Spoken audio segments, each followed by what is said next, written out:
شروع کرتا ہوں اللہ کے نام سے جو بڑا مہربان اور نہایت رحم کرنے والا ہے۔ حضرت زید بن ثابت رضی اللہ تعالیٰ عنہ کہتے ہیں کہ نبی صلی اللہ علیہ وآلہ وسلم اپنے خچر پر بنی نجار کے ایک باغ میں تھے، ہم بھی آپ کے ساتھ تھے۔ اچانک خچر بھٹک گیا، قریب تھا کہ آپ کو گرا دیتا۔ 6، 5 یا 4 قبریں تھیں۔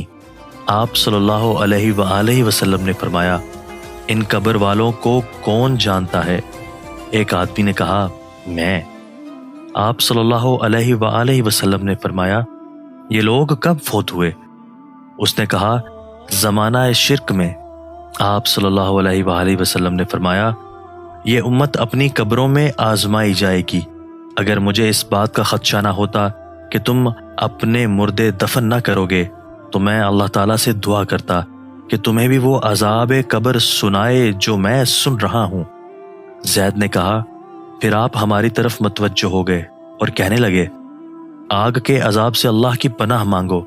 صحابہ کہنے لگے، ہم آگ کے عذاب سے اللہ کی پناہ میں آتے ہیں۔ آپ نے فرمایا، قبر کے عذاب سے اللہ کی پناہ مانگو۔ صحابہ نے کہا، ہم قبر کے عذاب سے اللہ کی پناہ میں آتے ہیں۔ آپ نے فرمایا، ظاہری اور باطنی فتنوں سے اللہ کی پناہ مانگو۔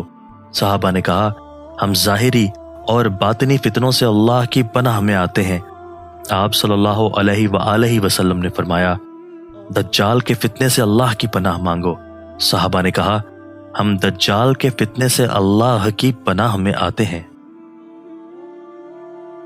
حضرت ابو سعید خدری رضی اللہ تعالیٰ عنہ کہتے ہیں کہ میں نبی صلی اللہ علیہ وآلہ وسلم کے پاس آیا، آپ بخار میں تپ رہے تھے۔ میں نے اپنا ہاتھ آپ پر رکھا تو لحاف کے اوپر سے بخار کی حرارت محسوس کی۔ میں نے کہا، اے اللہ کے رسول صلی اللہ علیہ وآلہ وسلم، یہ کتنا شدید ہے؟ آپ صلی اللہ علیہ وآلہ وسلم نے فرمایا، ہمیں تکلیف بھی دگنی دی جاتی ہے اور اجر بھی دگنا دیا جاتا ہے۔ میں نے کہا، اے اللہ کے رسول صلی اللہ علیہ وآلہ وسلم، لوگوں میں سب سے زیادہ آزمائشیں کس پر آتی ہیں؟ آپ نے فرمایا، انبیاء علیہ السلام پر، پھر نیک لوگوں پر۔ کسی کو محتاجی میں آزمایا جاتا ہے، حتیٰ کہ اس کے پاس صرف وہ چادر بچتی ہے جو اسے ڈھانپتی ہے، اور وہ آزمائش میں اتنا خوش ہوتا ہے جتنا تم میں سے کوئی شخص خوشحالی میں مسرور ہوتا ہے۔